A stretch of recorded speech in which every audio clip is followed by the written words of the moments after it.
दोस्तों, भारत ने हिंद महासागर के आसपास, यूं कहूं तो बांग्लादेश देश के सीमा के आसपास 12 देश की जो है सेनाओं को उतार दिया है। भारत ने उतारा है 12 देश की सेनाओं को, और इसको लेकर के पूरी दुनिया में बातें बन रही कि भारत ये क्या कर रहा है। ये संदेश पाकिस्तान से लेकर बीजिंग तक, वाशिंगटन डीसी तक पहुंच गया है कि भारत कुछ बड़ा प्लान कर रहा है हिंद महासागर के आसपास। मतलब जो रीजनल देश हैं, जो रीजनल शक्तियां हैं उनके साथ में कुछ बहुत बड़ा प्रयोग करने जा रहा है। तो दोस्तों, आगे यही बात करेंगे कि भैया जो ये ड्रिल चल रही है, मल्टीनेशनल ड्रिल चल रही है, अभी तक भारत ऐसा कभी नहीं किया था। बाइलेटरल हुआ करता था, लेकिन 12 देश की सेना, मतलब टोटल 13 देश की सेना सिंगल कमान के नीचे अगर कोई प्रैक्टिस कर रही है तो इसका महत्व बहुत बड़ा होगा। इसी को डिकोड करेंगे आगे के वीडियो में, आप लोग बने रहिए। तो भैया, हम बात कर रहे हैं एक्सरसाइज प्रगति 2026 की बात कर रहे हैं। या कोई मामूली प्रैक्टिस नहीं है, बल्कि भारत के इतिहास में पहली बार ऐसा हुआ है जब भारतीय थल सेना दो देशों की बाइलेटरल ड्रिल से आगे बढ़कर 12 शक्तिशाली मित्र देशों को एक कमान के नीचे लेकर आई है। आज के इस वीडियो में महाअभ्यास, इसको अभ्यास नहीं बोलेंगे, इसको बोलेंगे महाअभ्यास की जो है बारीकी से जो है डिकोड करेंगे। हम जानेंगे कि इसका उद्देश्य क्या है, जमीनी स्तर पर इसका इफेक्ट क्या पड़ेगा, और अंत में जो है ये जानेंगे कि इन पूरे मित्र देशों के लिए भारत किस तरह से सिक्योरिटी प्रोवाइडर बनके चाइना के जो है सीने पर, बांग्लादेश के सीने पर मूंग दाल धरने की कोशिश कर रहा है। बिल्कुल जो है, अगर लेमैन लैंग्वेज में बात करूं तो, ठीक है ना। तो सबसे पहले समझते हैं कि इस भारी भरकम जो ये अभ्यास है, इसका नाम प्रगति क्यों है, इसका मतलब क्या है। इसका फुल फॉर्म अगर बात करूं तो partnership of regional armies for growth and transformation in the Indian ocean region. मतलब इंडियन ओशन रीजन के आसपास के जो देशों की आर्मी है उनको ट्रांसफॉर्म करने के लिए, उनको जो है कुशल टेक्निक सिखाने के लिए, आज की डेट के हिसाब से अपग्रेड करने के लिए भारत एक मुहिम चला रहा है, एक सहायता प्रोवाइड कर रहा है, ताकि अगर हिंद महासागर के आसपास कोई बड़ा हमला होता है, कोई बड़ा जो है आतंकवादी गतिविधि होती है, तो भारत उसको अकेले टैकल कर सके। जरूरत पड़ेगी तो जो मित्र राष्ट्र हैं 12 जिनके साथ में ये ड्रिल चल रहा है, वो लोग भी भारत को ज्वाइन करके हिंद महासागर से दुश्मन को खदेड़ने का काम करेंगे। और नो डाउट मैं बताऊं कि भारत आज की डेट में ये प्रैक्टिस करने के साथ में एक मैसेज दे रहा है कि भारत हिंद महासागर का इकलौता बादशाह है, उसको चुनौती देने की कोई कोशिश ना करें। बांग्लादेश की मैं बात नहीं करूंगा, इत्तू सा बांग्लादेश है, उसकी कोई औकात नहीं, लप्पू सा बांग्लादेश है। लेकिन भाई साहब, 12 देश को एक ही कमान के नीचे, 12 देश की सेनाओं को एक ही कमान के नीचे एक्सरसाइज करवाना उनकी आर्मी का एक बहुत बड़ा संदेश है, एक बहुत बड़ा संदेश है। इस पूरे मेगा इवेंट का मुख्य मोटो यानी उद्देश्य की बात करूं तो पार्टनरशिप फॉर प्रोग्रेस, मतलब कि ये पार्टनरशिप है सबके प्रोग्रेस के लिए। इसका मकसद बहुत साफ है, इस पूरे क्षेत्र में शांति, सुरक्षा, साझा प्रगति को बढ़ावा देना। दुनिया आज टुकड़ों में बंट रही है, लेकिन भारत इस उद्देश्य के जरिए संदेश दे रहा है, अकेले चलने से बेहतर है कि सबको साथ में लेकर चला जाए। यह अभ्यास 18 मई से 31 मई 2026 तक चलेगा। मतलब कि ये जो है अभ्यास चल रहा है पूरे 2 सप्ताह, यानी 14 दिन का युद्धाभ्यास है, ठीक है ना। दुनिया में अपनी घनी पहाड़ियों, मुश्किल जंगलों के लिए जो है, मतलब मेघालय में हो रहा है एक्चुअली, 14 दिन का चलेगा ये अभ्यास। और सबसे मजेदार बात यह है, इसके लिए जो जगह चुनी गई है वो काफी स्ट्रेटेजिक, जो इसका लोकेशन है जहां पे होना है वो काफी इंपॉर्टेंस है, क्योंकि यहां पर बहुत घने पहाड़ हैं, पर्वत हैं, जंगल हैं। तो यहां पर ड्रिल करके इस मतलब इन जैसी जो है जो परिस्थिति होगी वहां से निकलने का जो है अभ्यास किया जा रहा है, ठीक है ना। तो अब बात करते हैं कि उन 12 देशों की जो भारत के एक, मतलब उन 12 देशों की जो 12 देश आ रहे हैं प्रगति, जो जहां जो प्रैक्टिस हो रही है, जो भारत के बुलावे पर अपनी सेनाएं लेकर हिंदुस्तान आ रहे हैं, मतलब आ गए हैं। भारत ने उन देशों को अलग अलग 3 रणनीतिक ग्रुप में बांटा है, मतलब उनको एक साथ नहीं रखा है, अलग अलग ग्रुप में बांटा है कि कौन किस चीज में एक्सपर्ट है, किसकी एक्सपर्टीज कितनी है। उस हिसाब से 3 समूह में इन 12 देशों को बांट दिया है। पहली अगर बात करूं तो पहला ग्रुप जो हमारे तत्कालिक पड़ोसी हैं, बिल्कुल जो हमसे लगे हुए हैं, हमारे पड़ोसी पहले कभी भारत के जो है मतलब कि भारत का पहले भाग हुआ करता था, ब्रिटिश काल में ये जो है किसी समय में अलग हो गए, तो उन देशों को एक ग्रुप में रखा है जिसमें म्यांमार, नेपाल और श्रीलंका है। भूटान ऐसा देश है जिसकी पूरी सिक्योरिटी भारत के हाथ में, उनके पास है पुलिस है, लेकिन उनके पास में सेना नहीं है। जिस तरह से आप देखा आपने जो है एक करार हुआ है जापान का अमेरिका से कि जापान की सुरक्षा पूरा करेगा कौन? अमेरिका करेगा। उसी तरह भूटान जो है कहने के लिए अलग देश है, लेकिन जितना भी कुछ जरूरत होती है भूटान को हम देते हैं, गरीब देश है और इसकी सुरक्षा भी भारत देता है। तो भारत किसी के कहते नहीं कि हौसला अफजाई में, किसी की इज्जत में कमी नहीं करता है। भूटान भले छोटा देश है, गरीब देश है, लेकिन उसको बराबर इज्जत दे रहा है और उसकी सिक्योरिटी का पूरा ख्याल रख रहा है। इसीलिए जो है संयुक्त मॉक ड्रिल में भूटान को जो है इन्वाइट ही नहीं किया, बल्कि उनको प्राइम ग्रुप में रखा, जो भारत के एग्जैक्ट पड़ोसी है। मतलब भूटान हो गया, नेपाल हो गया, श्रीलंका हो गया, ये 4 लोग जो है का पहला ग्रुप बनाया। दूसरा है दक्षिण पूर्व एशिया, जो आसियान देश हैं, उनका ग्रुप है। इसमें है वियतनाम, कंबोडिया, लाओस और मलेशिया। तो मतलब वियतनाम, कंबोडिया, लाओस और मलेशिया, इनको एक ग्रुप में रखा है क्योंकि ये जो है जो हमारे एलाइज हैं, ये 4 देश, ये काउंटर हैं, ये काउंटर करेंगे चाइना को। भाई साहब यहां पे स्ट्रेटेजिक बहुत बड़ा मूव है भारत का। चाइना को किस हिसाब से हम काउंटर कर रहे हैं, किस हिसाब से हम स्टेट ऑफ मलाक्का पे अपना प्रेजेंस जो है दिखा रहे हैं। आपने देखा है स्टेट ऑफ हार्मूज को जिस तरह से ईरान ने बंद किया है, जिससे दुनिया के ऊपर संकट आ गया है, हर देश की इकोनॉमी गिर गई है, ग्लोबल ऑयल क्राइसिस चल रहा है। 20% ऑयल रूट को बंद कर दिया, जहां से 20% ग्लोबल ऑयल की सप्लाई हुआ करती थी। एक बहुत बड़ा संकट है दुनिया के लिए। यूरोप के देशों ने कहा कि ये तो बिल्कुल हॉस्टाइल कंडीशन है, लेकिन उसके बाद भी जो है ईरान बाज नहीं आ रहा है, क्योंकि ईरान को तकलीफ हो रही है। ईरान चाह रहा है कि दुनिया को तकलीफ हुई।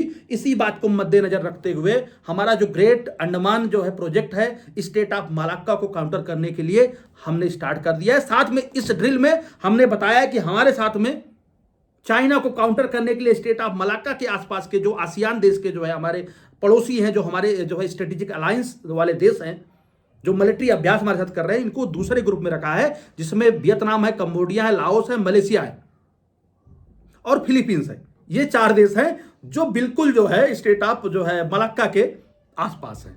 तो चाइना का जो है जो ट्रेड है यहां से लगभग 60% होता है और 40% ऑयल ट्रेड यहीं से होता है। तो भाई साहब चाइना को काउंटर करने के लिए बहुत स्ट्रेटेजिक पॉइंट है, जहां पर हमने इन 4 देशों को अपने साथ में लेकर के इनके मिलिट्री इस्टेब्लिशमेंट को, इनके मिलिट्री इक्विपमेंट को और आज के डेट के हिसाब से अपडेट करने के लिए हम इनके साथ में मॉक ड्रिल कर रहे हैं अपने यहां पर। और तीसरी बात करूं हिंद महासागर के रणनीतिक द्वीप जो है, पहला हो गया हमारे जो निकटतम पड़ोसी हैं, जो एकदम इंटीग्रल एक तरह से हमारे पार्ट हैं, जिसमें 4 देश हैं, भूटान, म्यांमार, नेपाल, श्रीलंका। और उसके बाद में जो हमारा आसियान ग्रुप है, उनको दूसरे उसमें 4-5 देश रखे हैं, जिसमें वियतनाम, कंबोडिया, लाओस, मलेशिया और फिलीपींस हैं, जो स्टेट ऑफ मलाक्का को हमारे मजबूत करेंगे। जो चोल राजा पहले इनसे, जो चोल राजा जो है राजा चोल और राजेश्वर चोल जो थे, राजेंद्र चोल जो थे, जिन्होंने पहले 1000 साल पहले जिसको कंट्रोल में रखा था, वही पार्ट है जिसको हम अतीत से कंट्रोल में रखते आ रहे हैं। तो वहां पर हम अपनी जो है प्रेजेंस बना रहे हैं। तो मैंने एक वीडियो बनाया जहां बताया था जो चोल ताम्र पत्र लेकर के आ रहे हैं, उसमें सारा कुछ बारीकी से डिटेल है कि हमने किन किन देशों के साथ में क्या व्यापार किया है, कहां तक हमारा पहुंच था, चीन के किस प्रांत तक हमारा पहुंच था। तो ये एक बहुत बड़ा मूवमेंट है जो 2 हफ्ते में हम करके दिखा रहे हैं कि ये सेनाएं हमारे साथ में खड़ी हैं। ये 12 देश हमारे एक बार आह्वान करने पे हमारे साथ में आएंगे। कोई जरूरत पड़ेगी हिंद महासागर में कोई भी देश गलत नियत से इस पे आकर के अतिक्रमण करेगा, तो हमारे ये सैनिक, हमारे ये जो बाहुबली हैं, हमारे जो अलायंस हैं, वो खड़े रहेंगे। तो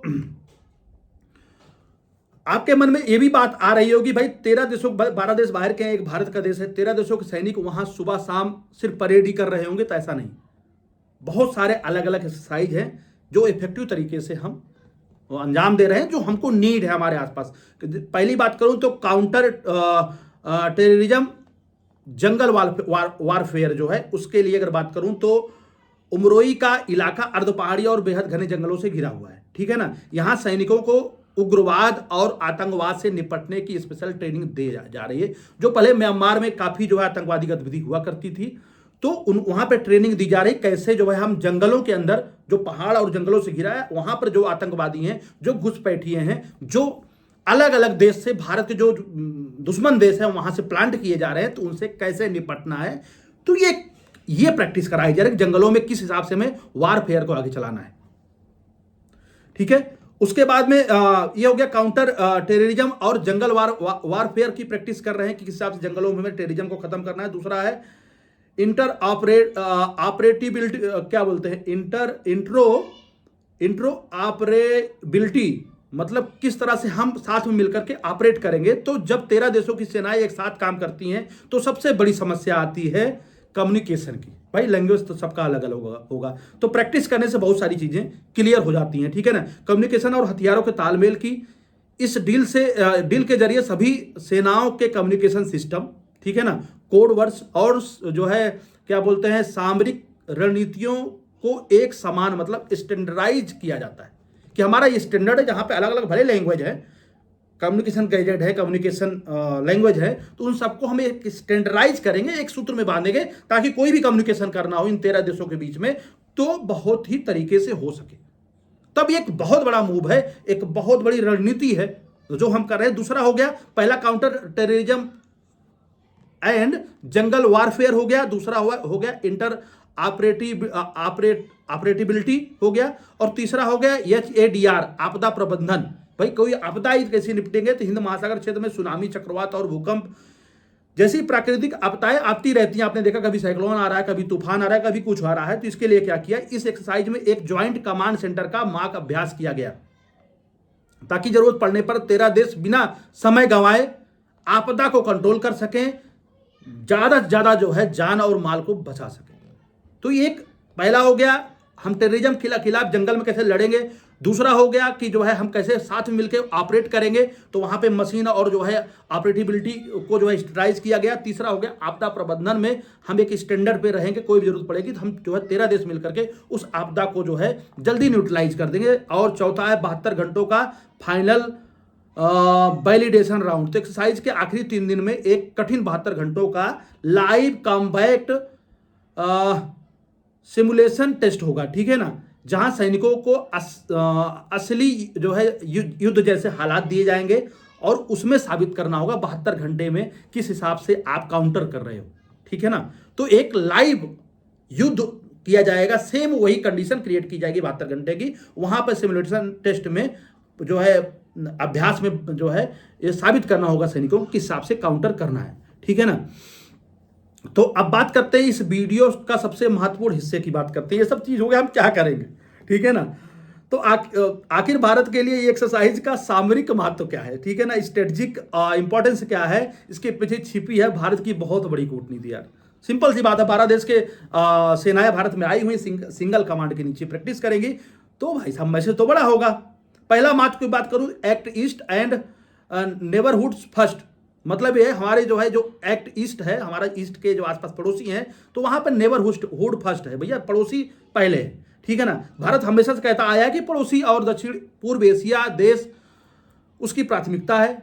मेघालय में इस एक्सरसाइज को होस्ट करके भारत ने साबित कर दिया कि नॉर्थ ईस्ट सिर्फ भारत का कोना नहीं बल्कि आसियान देशों से जोड़ने का द्वार है। भैया ये जो है कॉरिडोर है जहां से हम जो है आसियान देश को जोड़ेंगे, सिंपल सी बात है। दूसरा महत्व की बात करूं तो सागर डॉक्ट्रिन की मजबूती, जो सागर डॉक्ट्रिन हमारी है, भारत की जो नीति है security and growth for all in the region, मतलब सागर। तो प्रगति एक्सरसाइज जो 2026 है, इसके जरिए भारत खुद को इस इलाके का लीडर जो है साबित करना चाह रहा है, भरोसेमंद लीडर बता रहा है, एक सुरक्षा कवच बन के स्थापित हो रहा है दुनिया के सामने कि ये जो हमारे देश हैं इसके लिए मैं खड़ा हूं, मतलब मैं जो है सुपर कंट्री हूं, मैं सुपरमैन हूं। यहां पर गंदी नियत गंदी निगाहें नहीं चलेंगी, चाहे चीन हो, चाहे अमेरिका हो, चाहे जिसका हो।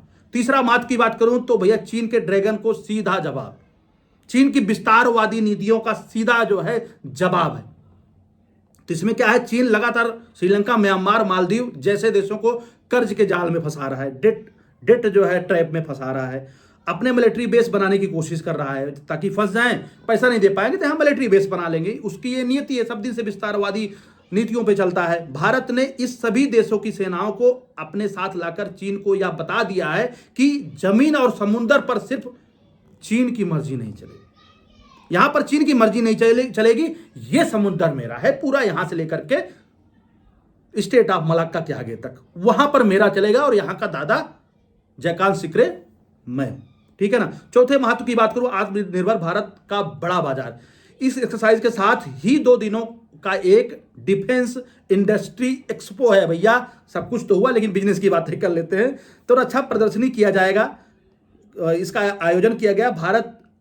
यहाँ भारतीय कंपनियां स्वदेशी हथियार, ड्रोन्स और मिसाइलें 12 देशों को दिखा रही हैं।